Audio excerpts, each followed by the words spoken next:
धर्म ग्रंथों के अनुसार श्री राम जी वनवास काल के दौरान सर्वप्रथम तमसा नदी के तट पर पहुँचे। यह अयोध्या से 20 किलोमीटर की दूरी पर स्थित है। इसके बाद भगवान गोमती नदी को पार करके श्रृंगवेरपुर पहुँचे, जो कि प्रयागराज से तकरीबन 20 से 22 किलोमीटर की दूरी पर स्थित है। श्रृंगवेरपुर गोहराज निषाद राज जी का राज्य था। इसी जगह उन्होंने केवट से गंगा पार कराने को कहा था। यहाँ पर भगवान राम एक दिन ठहरे थे। लंका से लौटते समय यहाँ राम जी ने केवट से फिर भेंट किया था। यहाँ केवट ने देवी सीता समेत माता गंगा की पूजा की थी। संगम पार करने के बाद श्री राम यमुना नदी पार करके चित्रकूट पहुँचे। यह वही स्थान है जहाँ पर श्री भरत जी अपने गुरु और सेना के साथ बड़े भाई राम को वापस अयोध्या ले जाने आए थे। यहीं राम जी ने अपनी चरण पादुका भरत को दे दी और उन्होंने उसे ही रखकर राज्य का कार्यभार संभाला। चित्रकूट के समीप सतना में ऋषि अत्रि का आश्रम था। यहाँ पर श्री राम ने कुछ समय व्यतीत किया। यहीं पर ऋषि अत्रि की पत्नी अनुसुईया के तप बल से भागीरथी गंगा की एक पवित्र धारा निकली। यह धारा मंदाकिनी के नाम से प्रसिद्ध है। श्री राम ने दंडकारण्य में वनवास के 10 वर्ष व्यतीत किए थे। बता दें कि यह जंगल क्षेत्र था जिसे श्री राम ने अपना आश्रय स्थल बनाया था। इसके बाद वह शहडोल यानी कि अमरकंटक गए। इसी स्थान पर एक झरना है।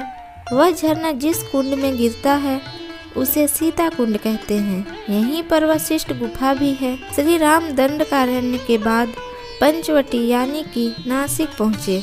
वहाँ उन्होंने ऋषि अगस्त्य के आश्रम में कुछ समय बिताया। इसी दौरान ऋषि ने उन्हें अग्निशाला में बनाए गए शस्त्र भेंट किए। इस स्थान के साथ कई सारी कथाएं जुड़ी है। मान्यता है कि पंचवटी यानी कि 5 वृक्षों पीपल, बरगद, आंवला, बेल और अशोक है। इन्हें जानकी राम और लक्ष्मण ने अपने हाथों से रोपा था।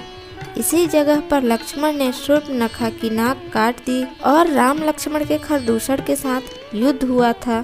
नासिक से 56 किलोमीटर की दूरी पर स्थित है सर्वतीर्थ। इस स्थान पर ही माता सीता का अपहरण हुआ था। इसी जगह पर रावण जटायु का युद्ध हुआ और जटायु की मृत्यु हो गई। धर्म ग्रंथों के मुताबिक सीता जी का इस स्थान पर वनवास काल के 13वें वर्ष में हरण हुआ था। सर्वतीर्थ के बाद सीता की खोज में श्री राम अनुज लक्ष्मण के साथ ऋष्यमुख पर्वत पर पहुँचे।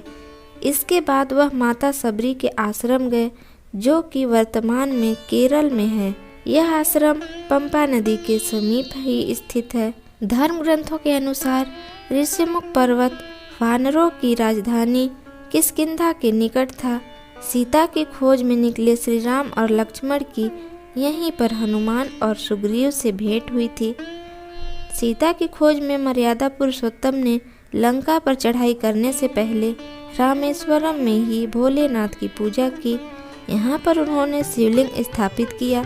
वाल्मीकि रामायण में उल्लेख मिलता है कि प्रभु श्री राम ने रामेश्वरम के आगे धनुषकोडी नामक स्थान की खोज की। यह समुद्र में वह स्थान था जहाँ से सुगमता पूर्वक श्रीलंका पहुँचा जा सकता था।